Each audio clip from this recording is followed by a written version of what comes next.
let's see why STPs fail even when designed according to book. Machine versus biological body. We think STPs are machines. We also believe that treatment happens through these machines when pumps are operated, blowers supply air to the aeration system, panels control sequences if they are automated plants, and we expect treatment to happen. But I would like you to know that this is not wastewater treatment itself. Let's go into the details now. It is in fact the microbes or the biology that treats the water in reality. And in fact, the engineers or the biologists are these microbes in water. Treatment is not only happening by machines. The machines are enablers. The pumps enable the wastewater to be pumped from one tank to another, while the blowers aerate the system, where they give an enabling environment for the microbes to proliferate, and in proliferation, they consume water substrates. Substrates for us are pollutants. So then there are the different type of microbes which are there. There are bacteria, there are protozoas, there are nematodes, which are nothing but worms, and there are many organisms which develop according to the type of water, and they consume this waste, they reproduce, and what results is treated water. So let's say that STP or a wastewater treatment plant is a very controlled environment where microbes are engaged in treating the water and machines are enablers. There's also something I would like to highlight here is the difference between hydraulic load and biological load. By the name itself, hydraulic means the volume of water or the flow of water. So, hydraulic load is the volume of water processed or flowing through a sewage treatment plant in a day. But this is not what is treated. It is what is present in the water that is getting treated, which can be again termed as BOD, COD, oil and grease, and the nutrients in the water, which are known as nitrates, phosphates, to some extent sulfates. Microbes, which we spoke about earlier, use this substrate as food, and they don't care about what is the flow in the water. But as engineers we like engineering terms, and meter cube per day is one of the things that we know to calculate flow. But as engineers, we do not know what the microbes do. So we ignore that, and we design sewage treatment plants according to what is hydraulic load or flow conditions. This is one of the main reasons why sewage treatment plants are struggling. And again, I would like you to understand that every sewage is not the same. There is no standards to sewage, but we apply standards in design so that we are not having a boundaryless design concept. But that doesn't mean that these boundary design concepts are going to work in every situation.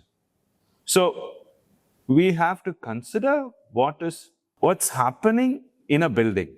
This is understood if we get an idea of what is the behavioral pattern of the people that occupy this building. And this is what is in most of the cases as engineers. I'm talking on behalf of engineers, so you hear the term engineers again and again. We try to ignore behavior pattern, influence of lifestyle on the pollutant load that comes in the wastewater, the way food is prepared. Food preparation is also based on socio-cultural impact on people or the lifestyle people have. And certain group of people may use a lot of oil in their cooking. This also has an impact in the sewage treatment plant. Then finally, occupancy variation that happens in the building. It can be during the day or during a season, or even patterns like weekend behavior and weekday behavior and so on. All this has to be understood, and I don't think we engineers understand that. What we understand very well is flow, hydraulics, and dimensions. And this is what treatment plant do not agree with, and that's why we do not have proper treatment in most of the sewage treatment plants. Because we have engineered a nicely looking plant with machines, some of the reasons why sewage treatment plants are not even starting to operate or not even starting to give the expected treatment results is because the biological factor there is under high stress, because we have put a good engineering solution completely ignoring or not even understanding what is the biological need in that plant.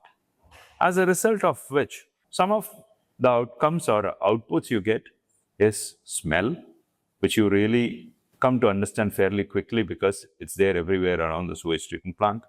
Then as operators or managers of the plant, one would say floating sludge or treated water not being reusable or disposable, which means the sewage treatment plant has failed to even start or to operate. Now, we understand that machines are there, but they are not treatment themselves. We already spoke about pumps, blowers, and other mechanical equipments are only enablers, whereas microbes are the ones that remove pollutants and treat the water. Now, let's come to a conclusion of this presentation, and I think we have come to a common understanding that sewage treatment plant is not a machine, but a living microbial biological body. Let's say, for example, I'm trying to kind of think outside being an engineer, and I try to put something together here where we can consider collection tank or equalization as a stomach, aeration as a lung, and all the machine parts that is running the system as the circulatory system or the blood circulatory system in a body, and the microbes being the immune system of the body. Without an active immune system, a body is failing or getting disease. So I'm just trying to give you a simple understanding, and I may be right, I may be wrong, but I think it makes sense here. Now, while designing or operating a sewage treatment plant, we have already understood that any design or any designer should know what kind of occupants are going to be there in the building and their behavioral pattern. Then analyze peak organic load or biological load or pollutant load, not only hydraulic load. Design the plant for the biological state that is required or microbial stability. And finally, operate the plant to achieve treatment, but not to run a machine which is comprising of the pumps and the blowers and so on.